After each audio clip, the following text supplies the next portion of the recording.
बता दें कि आप देख रहे हैं आर पब्लिक न्यूज चैनल। देश की आवाज अमित उपाध्याय की खास रिपोर्ट। अलीगढ़ में आज श्री कृष्णा भक्ति क्लब के तत्वाधान में मथुरा पैलेस, केशव नगर, वर्धमान स्कूल वाली गली, सुरेंद्र नगर, पानी की टंकी के पास हरिगढ़ में चल रही श्रीमद् भागवत कथा के षष्ठम दिवस की कथा में व्यास श्री डॉक्टर ऋषभ देव जी ने कथा सत्र में गुरु वंदना, मंगलाचरण, विस्मयादिबोधक चिन्ह, मंगल कामना, मंगलकारी नित उठ सुमिरन नाम तिहारी, जो कोई ध्याता नाम तुम्हारा कामना पूर्ण हो जाए सारी, विस्मयादिबोधक चिन्ह गाकर कथा का आरंभ कर श्रीमद् भागवत में भगवान की झूलन लीला, भगवान की रास लीला और कृष्ण का मथुरा आगमन, धनुष भंग, कुवलिया पीठ, हाथीवध, कंसवध व रुक्मणी विवाह कर अनेक प्रकार के भजन। आओ मेरी सखियां मुझे मेहंदी लगा दो, मेहंदी लगा दो, मुझे सुंदर सजा दो, मुझे श्याम सुंदर की दुल्हन बना दो। इस प्रकार के अनेक भजन गाए और श्री भोलेनाथ गोपी रूप में रास लीला देखने आए। उसके बाद आज की कथा का विश्राम किया और कथा को आप तक लाइव लक्की गोयल द्वारा की जा रही है। बाद में श्री बांके बिहारी जी की आरती गाकर आज की कथा का विश्राम किया। कथा के मुख्य आयोजनकर्ता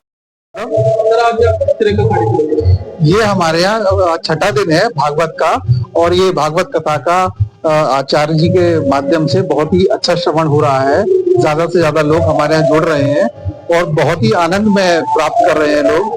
भक्तों से क्या अपील करेंगे?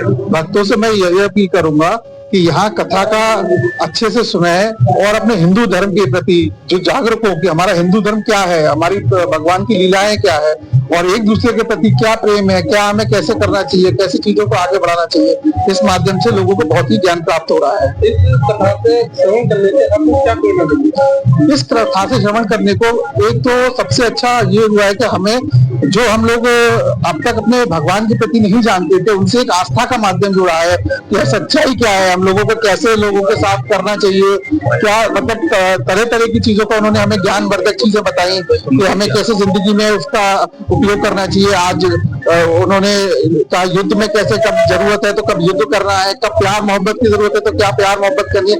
तमाम अलग अलग माध्यमों से हमें कथा के ये सब ज्ञान प्राप्त हुआ है। अविनाश अग्रवाल एडवोकेट। सर कहाँ आए हो? अलीगढ़ सुरेंद्र नगर, पानी की टंकी के पास। यहाँ श्रीमद् भगवत गीता का श्रवण किया जा रहा है। भक्तों का बहुत जमावड़ा है और बहुत अच्छे से व्यासपीठ पर बैठे हमारे ऋषभ देव जी बहुत अच्छी कथा भागवत कर रहे हैं। इस भागवत का लाभ जनमानस को मिलेगा और आने वाले समय में ऐसी भागवत का सब लोग याद रखेंगे। ऐसा श्रवण हमें करने को मिल रहा है। जिनके मार्गदर्शन में ये कार्यक्रम रखा जा रहा है, श्री विनय यादव जी जो स्पेशल प्रोसिक्यूशन ऑफिसर है नार्कोटिक्स के, भी पूर्व में एडीसी भी रहे हैं, मेरे बड़े भाई सचिन यादव जी और बाबूजी हमारे संतोष यादव जी, जिन्होंने इस भागवत कथा का आयोजन किया है हम सबका मार्गदर्शन करने के लिए। और जो लोग भटके हुए हैं, जिनको दिशा प्राप्त नहीं होती है, भागवत कथा में ऐसा कहा जाता है कि जो लोग अगर भागवत के उसमें आ जाते हैं उनको श्रेय मिल जाता है। और श्रीमद् भगवत गीता का अपने आप में ये कहना है कि कर्मेण धारे कारस्ते मां फलेषु कदाचन। जब ऐसी हमें शिक्षा मिलती है और ऐसा श्रवण हमें करने को मिलता है तो निश्चित रूप से हमारा मार्गदर्शन हमें प्राप्त होगा और हमें श्रीमद् भगवत गीता का जो श्रवण हमने किया है, आज हमें जो जानकारी ऋषभ देव जी व्यासपीठ पर बैठे हुए हैं जो हमें जानकारी उपलब्ध करा रहे हैं, निश्चित हमारा जीवन सार्थक हो जाएगा। जय श्री विजयपाल सिंह यादव। कहाँ पर आए हैं सर? हम आए अपने छोटे भाई विनय यादव और संतोष यादव जी हमारे अंकल जी हैं, उनके यहाँ श्री राम कथा का बहुत अच्छा बहुत बढ़िया प्रोग्राम चल रहा है और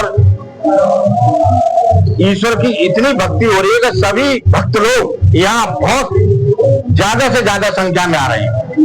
इस कथा का वर्णन किया जा रहा है। इस समय श्री कृष्ण भगवान की कथा का वर्णन किया जा रहा है और बहुत अच्छा कथा का वर्णन किया जा रहा है। इस कथा से आपको क्या प्रेरणा मिली है? इस कथा से भक्तजनों को बहुत सी प्रेरणा मिल रही है, अच्छाइयां मिल रही हैं, भक्ति में लीन हो रहे हैं और भक्ति में सरोवर हो रहे हैं। ये समझो इतना बढ़िया प्रोग्राम चल रहा है कथा का।